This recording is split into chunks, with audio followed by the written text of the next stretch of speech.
Je m'appelle Philippe, je suis vigneron en Côte-de-Bourg, dans la région de Bordeaux depuis maintenant une dizaine d'années. Salut Wissem, bonjour à tous, je m'appelle Adrien et je suis un passionné de vin naturel. Tous les mois je pars à la rencontre de deux vignerons certifiés bio ayant une démarche que je trouve très intéressante. Je partage ces découvertes sur cette chaîne YouTube.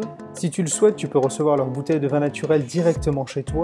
Il s'agit en fait d'un abonnement mensuel sans engagement auquel tu peux souscrire pour participer davantage à ces rencontres et pour soutenir cette chaîne.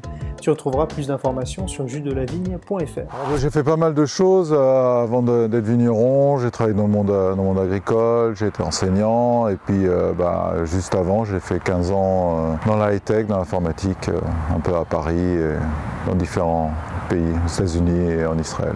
Ça c'est un domaine que j'ai racheté à un monsieur qui partait à la retraite, sans successeur comme beaucoup dans le monde agricole en fait. J'ai impliqué l'ensemble de la famille, ma mère, mon père dans ce projet. C'est un métier très prenant, très impliquant, un peu stressant sur certains aspects. Est-ce que c'était difficile de s'installer? Comment tu as été formé? Comment ça s'est passé? S'installer, reprendre une exploitation, c'est quelque chose d'assez facile en France, d'un point de vue purement administratif et légal. Ma formation, je l'ai faite en Bourgogne, au CFPA de Beaune, comme pas mal de néo-vignerons. Puis après, j'ai racheté le domaine où il y avait déjà 2 ouvriers qui étaient là depuis plus de 8 ans. J'ai gardé les mêmes ouvriers, le chai était déjà équipé, j'ai changé quelques matériels pour un peu augmenter qualitativement un certain nombre de choses. Et puis on a fait la transition en biodynamie l'année où je suis arrivé. Voilà. Le domaine était déjà en bio quand tu l'as repris? Non, voilà, en agriculture chimique, mais il désherbait jamais dans le rang. Donc on avait des sols qui étaient dans un état correct. Puis le fait de ne pas manipuler des produits chimiques, c'est quand même, pour la plupart des ouvriers, quand même un argument assez important. Les difficultés qu'on peut rencontrer, que certains camarades des fois rencontrent dans le coin, c'est par rapport au travail du sol, à ce type de difficultés. Voilà. Là, ça change quand même beaucoup de choses. C'est plus de contraintes, c'est plus de tracteurs, donc plus de compétences. Et ça, effectivement, ça peut être la phase d'apprentissage est un peu plus longue. Les sols étaient, quand on a fait l'audit de la vigne avant d'acheter, les sols étaient plutôt en bon état. Donc ils sont revenus à un état d'équilibre très rapidement. Alors dans les premières années, on a un peu travaillé l'interrang, mais depuis quelques années, on est plutôt parti sur une idée d'une agriculture de conservation. Alors une agriculture sans labour, donc basée soit sur du sarclage ou du scalpage très léger et du semis direct. Et maintenant on est passé à des cycles de 2 semis par an pour créer la matière organique, plus d'apport de compost animal. On a fait un peu de compost végétal quelques années, mais maintenant on a arrêté. Et on travaille avec des cultures de bactéries, des thés de compost et du semis direct pour apporter de la matière organique. Qu'est-ce qui a fait que tu as commencé à travailler comme ça, justement, à te dire mince, le labour, c'est pas forcément la meilleure solution? Il y a déjà plusieurs choses, des contraintes purement techniques, c'est-à-dire le labour dans des régions comme Bordeaux, c'est très... Déjà, on ne peut pas labourer tous les rangs parce qu'on a besoin de rentrer dans nos vignes. Et le labour, ça, avec le temps humide qu'on a, ça empêche de rentrer dans les rangs, ça fait schlock rapidement. Et puis après, des lectures, des conférences de Schreier sur la conservation des sols, prise de conscience aussi d'un montée de capter du carbone, en réfléchissant bien à la biologie des sols, le labour en fait c'est un peu contre-productif. Donc il faut trouver l'équilibre entre le non-labour et limiter aussi la concurrence, parce que l'herbe dans la région de Bordeaux peut vraiment être un concurrent fort sur les vignes. Donc on travaille pas mal, on travaille le cavaillon, en essayant d'avoir plus propre possible. Et l'interrang peut arriver, si vraiment on a la concurrence, à faire un scalpage. Qu'est-ce qui a fait que tu t'es lancé en biodynamie tout de suite il y a 10 ans? En fait, moi c'était déjà le projet que j'avais avant d'acheter, de faire de toute façon d'avoir un vignoble en biodynamie. Moi je buvais déjà depuis longtemps des vins en biodynamie. En particulier, je pense celui qui m'a fait découvrir les vins en biodynamie, c'est Thierry Valette. Et puis voilà, puis moi, mon père a toujours fait à l'époque son potager en biodynamie. J'ai grandi en Suisse, hein, donc c'est quelque chose d'assez naturel là-bas. Je n'ai pas l'idée de faire autrement, quoi. Est-ce que tu peux parler un petit peu de l'appellation Côte de Bourg? C'est une petite appellation de Bordeaux, au nord de la Dordogne, avant d'arriver dans les Charentes, sur l'estuaire. Donc on a l'estuaire qui est là à 4 km, donc avec un climat un peu tampon. Un peu moins chaud en été, un peu moins froid en hiver. Assez venteux, une appellation de petits propriétaires principalement. Donc une appellation principalement de rouge avec très peu de blanc, 45 hectares de blanc, mais qui augmente quand même. Et avec une mise en avant assez forte au niveau du syndicat du Malbec, mais moi j'en ai pas. Moi je préfère planter du Cabernet Franc. Voilà, qui est mon cépage préféré de Bordeaux. Moi je suis sur ce qu'on appelle la troisième colline de Bourg, donc moi je suis sur des graves, des vieilles graves qui sont argileuses et très oxydées dès qu'on est à 30-40 cm. Donc ce sont des graves qui viennent du Massif central, drainées par la Dordogne. Hein. C'est pas les mêmes graves pyrénéennes de la région des Graves. Donc elles sont petites, elles sont oxydées et elles sont dans une matrice sablo-argileuse ou limono-argileuse. Donc ça fait des sols plutôt légers qui réessuient, sauf quand on se retrouve avec des veines d'argile de temps en temps qui traversent quelques endroits la propriété. Moi je suis sur 11 hectares et demi de vignes sur un domaine qui fait 15 hectares. Le reste c'est bois, prairies et vergers et potagers. Tu disais que tu es complètement isolé, c'est ça Ça a été un des choix quand j'ai acheté. Le critère, c'est que, faut dire, 80% de mes voisins, c'est soit des bois, soit un pré, soit la route, soit des maisons. J'ai 40 mètres de voisins viticulteurs seulement. Donc j'ai pas de problème de contamination à gérer. Tu as parlé d'huile essentielle, pourquoi c'est mauvais les huiles essentielles alors que c'est... Ah non, mais toutes les huiles essentielles ne sont pas mauvaises. L'essentiel de girofle, c'est pas mauvais. C'est l'huile essentielle d'orange douce aux doses qui sont mises pour assécher le milieu. Ça marche pas bien, mais qui sont globalement, c'est un insecticide. Aux États-Unis, c'est interdit en bio, il faut le savoir, sur le cahier des charges, bio américain, parce que c'est un insecticide. Et les insecticides sont interdits en bio. Tous les insecticides sont interdits en bio. En France, en bio, les insecticides sont autorisés. Par exemple, aux États-Unis, le prève, l'essentiel d'orange douce, est homologué que pour la cicadelle. C'est pour ça qu'il est interdit en bio. Parce que c'est un insecticide et qui tue les cormous. Et en plus, on met ça en général quand il y a éclosion des larves de pas mal d'insectes. Donc en fait, c'est comme si on utilisait du napalm, quoi. Donc en bio, j'arrive pas bien à comprendre comment on peut autoriser ça. Et en plus, on n'a pas le droit de mélanger une huile essentielle avec nos matériels pour populariser les préparations. C'est interdit dans le cahier des charges, par exemple. Parce que l'huile essentielle, c'est un bactéricide, c'est un fongicide. Donc quand on s'attache à mettre des 501, des compostes de Booz Mariatoun pour amener de la bactérie, amener de la vie, et on va foutre des huiles essentielles d'orange douce qui sont des bactéricides. Donc on va tuer la vie, donc on va remettre la vie à zéro. Donc on est dans un effet totalement contradictoire par rapport à ce qu'on amène en biodynamie. Donc c'est une aberration totale. Après on a d'autres choses. Moi je travaille pas mal avec des thés de compost, avec des cultures de bactéries, etc. qui sont là en plus pour ramener de la vie, pour occuper le milieu.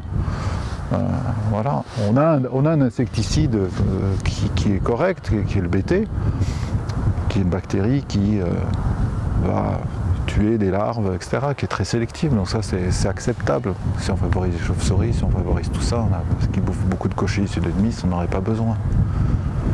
Mais voilà, donc ici, on commence à planter des haies, on en a planté pas mal. Là, j'ai encore un espace qui est trop grand, sans haies, donc il va falloir que dès que je devais une ou deux parcelles à replanter d'ici 2030. Donc on va remettre des haies en travers pour favoriser le vol des chauves-souris, par exemple. Est-ce que 4 kg de cuivre à Bordeaux, c'est facile, c'est faisable? Nous, au Déméter, on est 3. Non, 3 ou 4, on se fait trouer, forcément, par moment. Il y a des années, quoi qu'on fasse, on se fait trouer.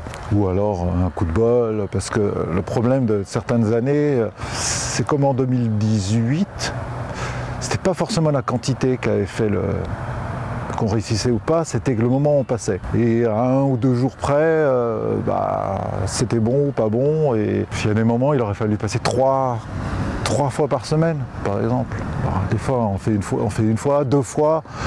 Puis des fois, on dit non, c'est bon. Mais en fait, il fallait passer tout le temps. Et puis il y en a qui ont tout d'un coup bien passé, qui ont eu le bol.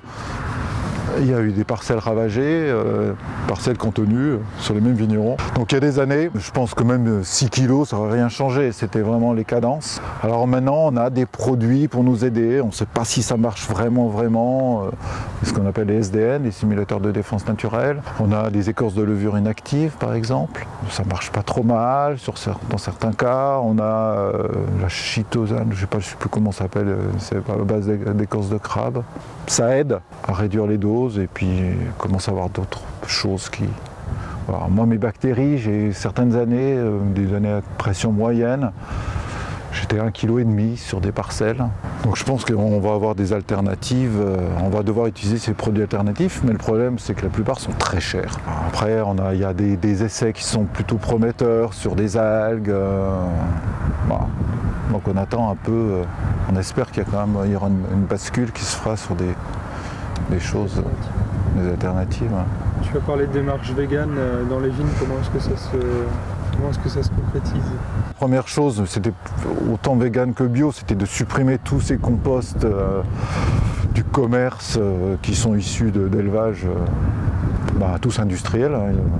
Il n'y a aucun compost animal qui est issu d'élevage bio pratiquement, sur le marché ça n'existe pas, parce que les bio utilisent leur propre compost. Hein. Un éleveur bio, il a forcément des champs pour ses céréales et son compost il l'utilise lui-même. Donc globalement on n'en trouve pas. Donc c'est dégueu, donc ça déjà supprimer ça et donc passer sur des choses plutôt végétales. Et puis après, voilà, la vigne c'est tout. Et bon, ma seule partie animale qui reste encore, c'est la partie en biodynamie.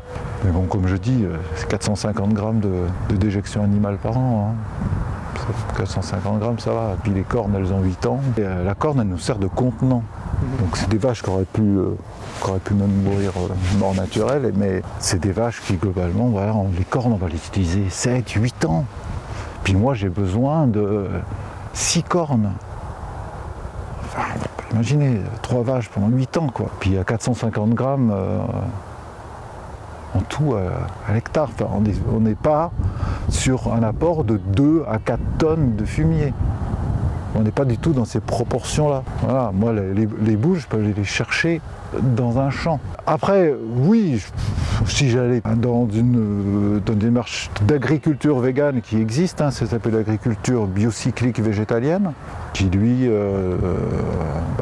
forcément, là je dois arrêter mes traitements biodynamiques. Et puis, pareil, là, c'est une agriculture sans labour, le labour est interdit. Écologiquement, actuellement, la plus contraignante et la plus aboutie. Après, voilà, moi, mon impact animal, il est quasi, voilà, de fait d'avoir arrêté ces composts. Tu peux nous parler de cette parcelle-là en particulier? Donc là, on est sur une parcelle de Cabernet Franc, plantée dans les années 80, qui, comme les anciens ici dans la région, plantaient les Cabernets en bas de coteaux. Vraiment, on voudrait que ça mûrisse plus, mais en fait, c'était surtout contre le gel à l'époque, comme ça débourre plus tard. On avait les Cabernets Francs, en dessous les Cabernets Sauvignon. Ici, nous, en bas de coteau, on est graveleux, mais surtout argileux ou argilo-graveleux. Donc elle est plus argileuse que les merlots, en général. C'est une parcelle qui est un peu compliquée à certains endroits, qui est un peu humide, justement, à cause des sages argiles. Donc on a un peu d'herbe un peu partout à gérer. Donc des Cabernets Francs peu productifs. Donc en fait, on a des vins pas mal concentrés, avec des petites grappes, des petits grains. Et ce qui fait des choses assez jolies au niveau des tanins. Et puis la partie, les argiles les graves argileuses donnent des vins assez minéraux et avec des notes assez salines en fait, globalement. Mais mes cabernets ont quelque chose d'assez salin, justement à cause de cette oxydation. Comme on est en bas de coteau, il y a des anciens phénomènes d'hydromorphie, donc ce qui amène cette oxydation forte. Et donc qui donne des vins assez salins en fait. Quand est-ce que tu décides de vendanger? Bon, les cabernets, je les pousse tant qu'ils peuvent, hein, parce que de toute façon, les cabernets, on n'a jamais de problème d'acidité. En général, on a des cabernets mûrs au mois d'octobre, quoi. Pas besoin de faire attention à ce que les acidités baissent trop, à ce que des surmaturités sur les cabernets. C'est l'avantage aussi de Bordeaux, je pense, que sur les cabernets francs. C'est vraiment le cépage du Bordeaux pour moi. Tu as dit que tu faisais des semis également? Donc on fait les semis d'après-vendange, semis d'automne, avec pas mal de plantes pour amener de l'azote et aussi de plantes pour travailler les sols, pour décompacter les sols. Donc là on voit les févroles qui sortent bien. Il fait chaud, hein. Il fait chaud, il y a de l'eau, donc ça pousse bien. Puis dessous on a des radis qui sont là pour décompacter les sols. On a des céréales qui sont aussi là pour amener de la matière organique et puis aussi amener décompacter les sols. Donc l'idée c'est d'avoir des choses pour amener de l'azote et de la matière organique, et puis au printemps on refait un deuxième semis. On détruit celui-là, soit par couchage, soit par roulage, soit par broyage, suivant les parcelles, et on ressème, mais là pour amener de la matière organique. Donc on va planter des sorgho par exemple, si on continue à avoir des étés secs, plus des céréales, on veut de la paille, et là ça sera l'AMO qui sera apporté au sol. Donc l'idée c'est de remplacer les apports exogènes de compost par de la création de MO, et puis bien sûr toutes ces racines favorisent la pénétration de l'eau dans le sol et va aussi amener de la vie bactérienne par la décomposition de cette matière organique en surface qui sera couchée, broyée comme un paillis. Le problème c'est qu'on doit quand même faire attention au cycle de la vigne par rapport à la concurrence. Donc en fait on n'est pas des cultivateurs de céréales.